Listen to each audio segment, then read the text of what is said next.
İslam düşmanları, kafirler uktula. Bizim talaplar Molдовановкадагы 27 жабактан биздин 3 биртуганыбызды чыгарып ушул жерге алып келгиле.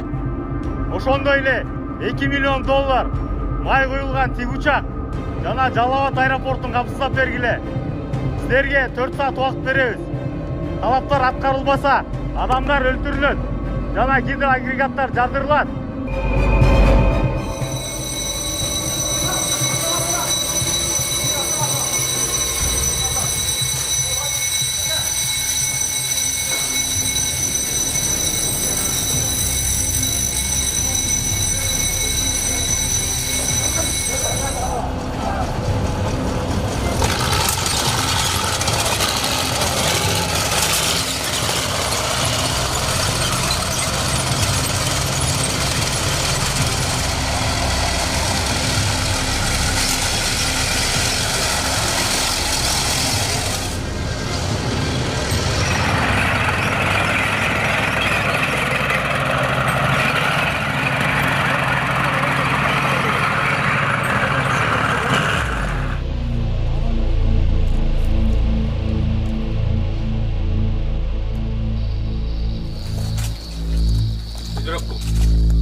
Жалал Абад УКМК башкармалыгы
belirlenen çekitke geldi. Çamolga dayan.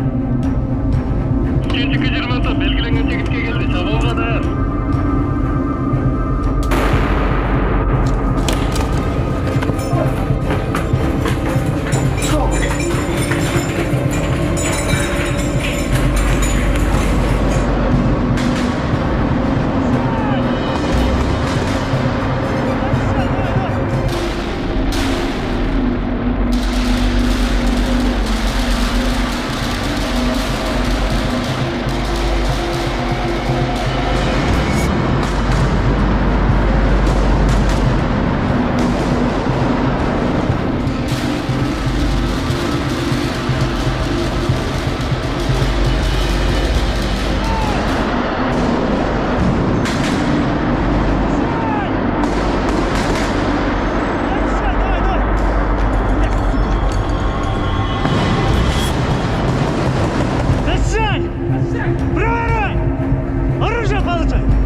терроризмге тиешеси бар деп соттолгон адамдарды бошотуп, жана ушундай тик учак сурашкан, 2 миллион акш долларын ошондой эле мамлекеттен чыгып кетүүгө коридор сурашкан. Аймактык ыкчам штаб түзүлүп, Жалал Абад облусунун жалпы бүт укук коргоо органдары, күч түзүмдөрү штаб түзүлүп, бул жерде штабта чечим кабыл алып, террористтер өзүнүн сүйлөшүүгө келбегендигине байланыштуу чабуул жасап, аларды жок кылуу, нейтрализация боюнча чечим кабыл алынган. Ошол силовой фаза ийгиликтүү ишке ашып, барымталар бошотулуп, барымталардын арасында жоготуулар болгон жок.